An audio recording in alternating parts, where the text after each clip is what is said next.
Good morning. Pastor Wes here, and this is our daily devotion, My Utmost for Satanta, episode 31 for the 7th of May. Today I'm reading from the Gospel of Luke, chapter 14, verses 26 through 33.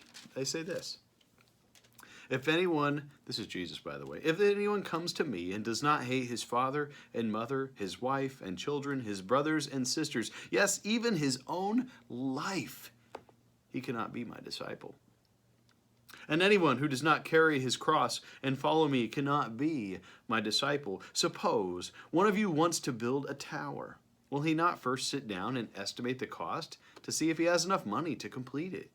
For if he lays the foundation and is not able to finish it, everyone who sees it will ridicule him, saying, "This fellow began to build and was not able to finish."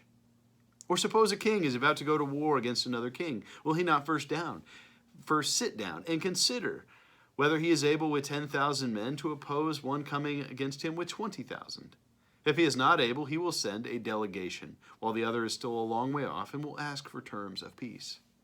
In the same way, any of you who does not give up everything he has cannot be my disciple.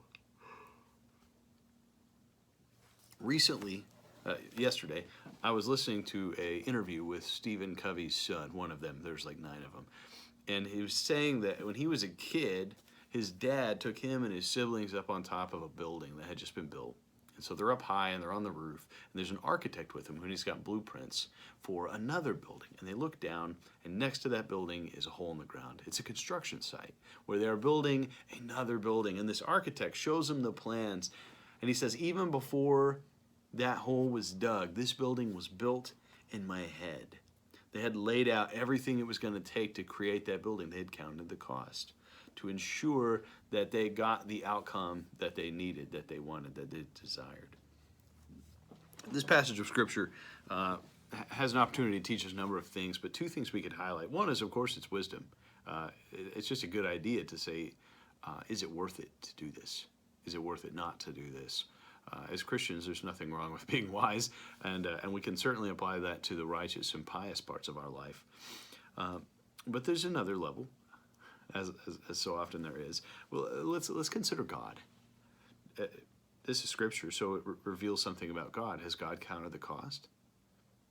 I think so. When we look at the kerygma, the narrative of Scripture, from the fall to the 10 Commandments to the cross, we see an incredible cost.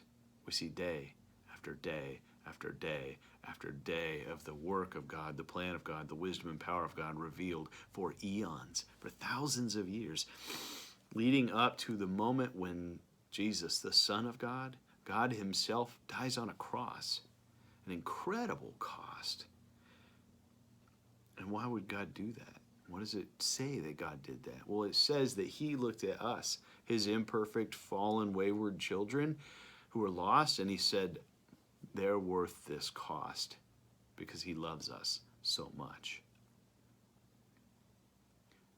What else can we take from it? Well, we can apply it to ourselves.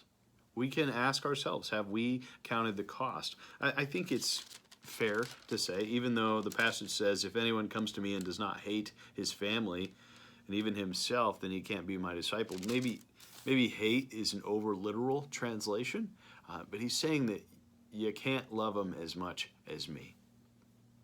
You can't love anything as much as you love Jesus. You can't want anything as much as you love Jesus. And I think we get mixed up here.